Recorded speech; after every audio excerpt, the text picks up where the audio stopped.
Salut à tous. Bon, je voudrais revenir un petit peu sur le verbatim qui a été déployé à l'occasion de l'émission de Mediapart sur la santé mentale des jeunes et les rapports au numérique parce que et ça n'engage que moi, il y a eu justement des points clés en fait dans le champ lexical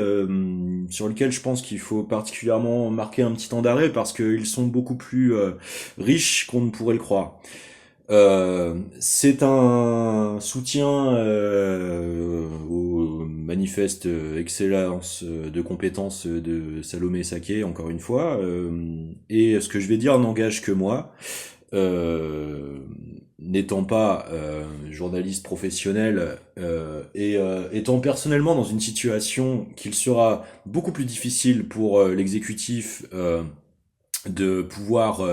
manipuler, dénigrer ou diffamer parce que sachant très bien que dans ma situation, si j'expose plus de 17 ans en fait de harcèlement systémique, ils seront contraints de devoir répondre en fait de la permanence en fait de ces tentatives d'atteinte sempiternalisée systémique aux droits fondamentaux et devront donc s'expliquer de cette préférence qu'ils ont pour l'organisation médiatique de cette stratégie de contournement, d'évitement, hein, cette espèce de grand saut permanent. Donc c'est une très bonne occasion, de par ma situation, de pouvoir appuyer précisément là où c'est particulièrement révélateur. Donc la question de Mathieu Magnodex, hein, environ 59 minutes, Emmanuel Macron avait dénoncé la jungle numérique et il avait émis l'idée d'une jungle numérique avec une interdiction des smartphones avant 11 ans et des réseaux sociaux avant 15 ans. Et après justement avoir interrogé Jonathan Haidt, hein, donc vous savez, celui qui est à l'origine de la loi pour l'interdiction des smartphones d'une majorité numérique à 16 ans en Australie et qui est consulté par le gouvernement américain Trump qui vient d'être consulté par Emmanuel Macron. Euh, Après que Jonathan Haidt est venu à l'Élysée, il a demandé à l'Élysée, enfin Mathieu Manodex a demandé à l'Élysée, et ils lui ont dit que c'est un enjeu civilisationnel, cette question des réseaux sociaux pour le président de la République, et que ça pouvait faire partie des pistes. Quel langage de Safari de Brousse c'est marrant, on revient encore à cette évocation permanente, rémanente, inconsciente, hein, où lorsque j'étais dans cette société, hein, Oxoline, il y avait des missions en Afrique du Sud, et c'est précisément à ce moment que j'ai vécu une opération psy coordonnée de sabotage de l'intégration socio-professionnelle, puisque il déclarait en fait sa tirade ô combien suspecte comme celle de Monsieur Sarkozy lors du mémorial du Mont Saint-Michel. Et c'est un moment où cette boîte avait des clients en Afrique du Sud. Donc c'est marrant cette permanence systématique en fait d'allusions de champ lexical. Mais justement, on va s'arrêter dessus parce que vous allez voir que c'est beaucoup plus profond que ce qu'on pourrait croire et que ça permet d'éclairer précisément la nature réelle de ce qui se passe. Vous n'êtes pas sans ignorer que beaucoup de travaux sortent sur le profil psychologique de situations de comportementalisme caractérisable de perversité, voire même une certaine duplicité sociopathique de nature perverse, hein, un réflexe de d'inversion accusatoire permanente. Hein. C'est quelqu'un qui a fait sa thèse sur le machiavélisme, hein, qui œuvre beaucoup de cynisme, de réappropriation manipulatoire des situations par le performatif de sa propre personne, hein, d'imposition de sa figure en fait dans la capture personnalisante et performative de sa personne pour permettre de dénaturer en fait le rapport démocratique de proposition afin de pouvoir retourner dans sa propre temporisation de chacun des sujets et empêcher en fait une quelconque avancée en quoi que ce soit, parce qu'il reformulera permanemment derrière il faut avancer, nous avançons. Donc je m'arrête particulièrement sur les éléments de langage choisis depuis la rédaction de son livre de Salomé, hein, qui sont et encore une fois ça n'engage que moi, hein, je la dédouane tout à fait de ma propre intervention puisque c'est l'aspect qu'elle avait intitulé dans son livre, et elle le rappelle, piège et refuge d'une génération. C'est particulièrement intéressant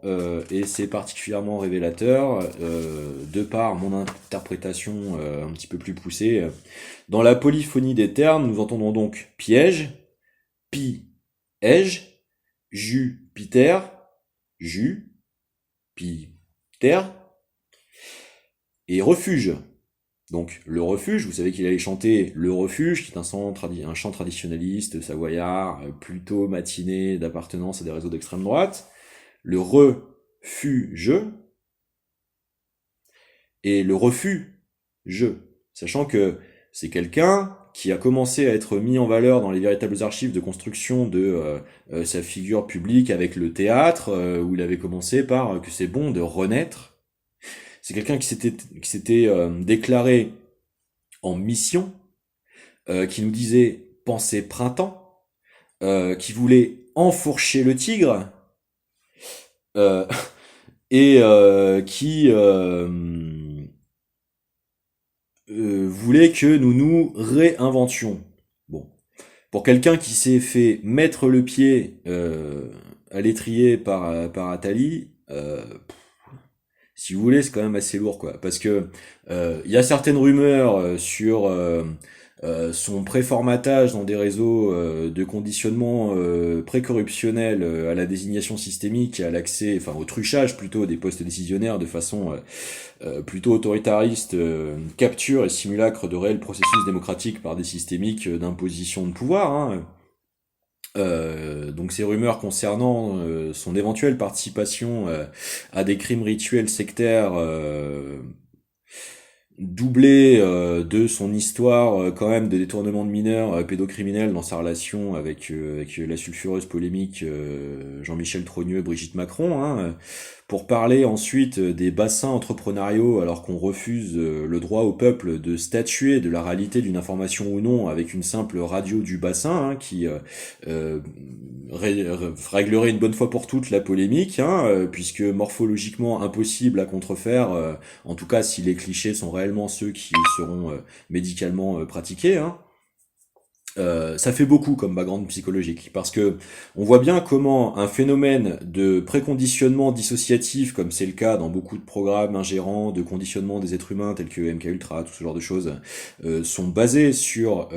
la programmation neurolinguistique post-traumatique exploitant les états de dissociation, donc c'est-à-dire les troubles de la personnalité narcissique profonde par maltraitance dans le but de déployer des emprises comportementales sur les sujets, sont particulièrement analytiquement révélés par ces phénomènes de duplicité, de troubles comportementaux, de dissociation identitaire et comportementale, ces formes de schizoïdisme à minima, voire de personnalité fragmentée multiple, hein. Nous sommes dans un champ lexical qui relève particulièrement en fait dans